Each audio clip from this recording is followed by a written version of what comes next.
ক্ষমতাচ্যুত প্রধানমন্ত্রী শেখ হাসিনার ভাগ্নি ও ব্রিটিশ এমপি টিউলিপ সিদ্দিক বাংলাদেশে তার বিরুদ্ধে আনা দুর্নীতির অভিযোগকে সম্পূর্ণ ভিত্তিহীন বলে আখ্যায়িত করেছেন। দ্য গার্ডিয়ানে দেওয়া এক সাক্ষাৎকারে টিউলিপ বলেন, রাজনৈতিক প্রতিহিংসার কারণে তাকে অন্যায়ভাবে লক্ষ্যবস্তু বানানো হয়েছে। দাবি করেন খালা শেখ হাসিনা ও অন্তর্বর্তী সরকারের প্রধান উপদেষ্টা ড. মোহাম্মদ ইউনূসের মধ্যকার রাজনৈতিক দ্বন্দ্বের কারণে ক্ষতিগ্রস্ত হয়েছেন তিনি। সাক্ষাৎকারে আরও বলেন, গত সপ্তাহে জানতে পারেন সাবেক প্রধানমন্ত্রী শেখ হাসিনার প্রভাব খাটিয়ে ঢাকার পূর্বাঞ্চলে তিনি তার পরিবারের জন্য একটি জমির প্লট নিয়েছিলেন। এই অভিযোগে তার বিরুদ্ধে মামলা করা হয়েছে। আগামী 11 আগস্ট তার মামলা শুনানি হওয়ার কথা থাকলেও এখনও জানেন না তার বিরুদ্ধে ঠিক কী অভিযোগ আনা হয়েছে। এই পরিস্থিতিকে একটি ভয়ঙ্কর দুঃস্বপ্ন বলে বর্ণনা করেন টিউলিপ। রুশ প্রেসিডেন্ট ভ্লাদিমির পুতিনের সঙ্গে তার পারিবারিক ছবি প্রকাশ নিয়েও কথা বলেন। দাবি করেন তখন তিনি কেবল পারিবারিক সফরে মস্কোতে ছিলেন এবং কোনো রাজনৈতিক বিষয় জড়িত ছিলেন না।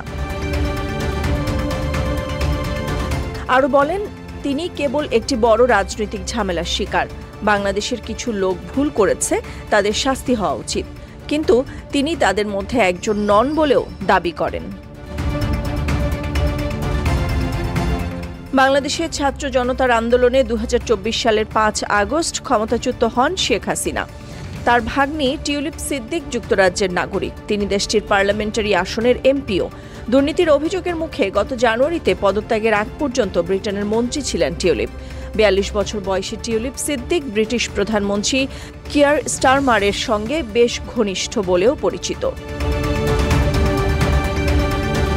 বাংলাদেশের টিউলিপের বিরুদ্ধে দুর্নীতির অভিযোগ নতুন নয়, তবে তাকে আনুষ্ঠানিকভাবে অভিযুক্ত করা হয়েছে এই খবর মাত্র সপ্তাহখানেক আগে তিনি জেনেছেন আইনজীবীদের মাধ্যমে, এমনটিই দাবি করেন।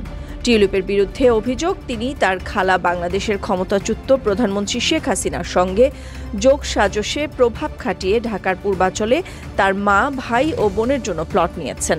তবে ব্রিটিশ সংবাদ মাধ্যম দ্য গার্ডিয়ানকে দেয়া সাক্ষাৎকারে টিউলিপ এসব অভিযোগকে পুরোপুরি অবাস্তব বলে আখ্যা দেন।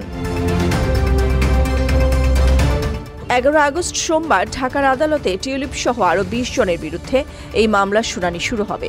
সশরীরে বা ভিডিও লিঙ্কের মাধ্যমে তিনি এই শুনানিতে অংশ নেবেন কিনা এই প্রশ্নের জবাবে টিউলিপ বলেন, তিনি হোগো কিথ কেসির কাছ থেকে আইনি পরামর্শ নিচ্ছেন। পরবর্তী পদক্ষেপ কি হওয়া উচিত সেটা তাদের পরামর্শের আলোকে নির্ধারণ করবেন বলেও জানান। দাবি করেন আদালতে হাজির হতে আনুষ্ঠানিক সমন পাননি তিনি। তার বিরুদ্ধে কি কি অভিযোগ আনা হয়েছে তা এখনও জানেন না বলেও মন্তব্য করেন টিউলিপ। নাদিরা জাহান, নিউজ ডেস্ক, সারা বাংলা।